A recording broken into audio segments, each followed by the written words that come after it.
പനീർ പെരട്ട്. പനീർ ഫ്രൈക്ക് ആവശ്യത്തിന് മഞ്ഞൾപ്പൊടി, മുളക് പൊടി, മല്ലിപ്പൊടി, ഗരം മസാല എന്നിവ 1 ടീസ്പൂൺ കണക്കിനെടുത്ത് കുറച്ച് വെള്ളം ചേർത്ത് നന്നായി കുഴച്ചെടുക്കുക. ഇതിലേക്ക് 1 ടീസ്പൂൺ ജിഞ്ചർ ഗാർലിക് പേസ്റ്റും കൂടി എടുത്ത് നന്നായി കുഴച്ച ശേഷം പനീർ ചേർത്ത് നന്നായിട്ട് മാരിനേറ്റ് ചെയ്ത് 1 മണിക്കൂർ റെസ്റ്റ് ചെയ്യാൻ വയ്ക്കാം. ഇനി ചൂടായ എണ്ണയിലേക്ക് പനീർ ഫ്രൈ ചെയ്തെടുക്കാം.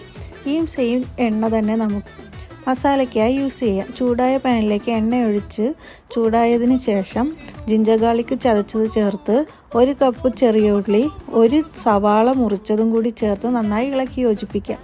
നന്നായി വഴണ്ടു വന്നതിന് ശേഷം അതിലേക്ക് 1 ടീസ്പൂൺ ചില്ലി ഫ്ലേക്സും 1 ടീസ്പൂൺ ചില്ലി പൗഡറും കൂടി ചേർത്ത് നന്നായി ഇളക്കി യോജിപ്പിക്കാം. ഇതിലേക്ക് ഇനി നമുക്ക് വേവിച്ച 1 തക്കാളിയുടെ പേസ്റ്റും ആവശ്യത്തിന് ഉപ്പും ചേർത്ത് നന്നായി തിളപ്പിച്ചെടുക്കാം.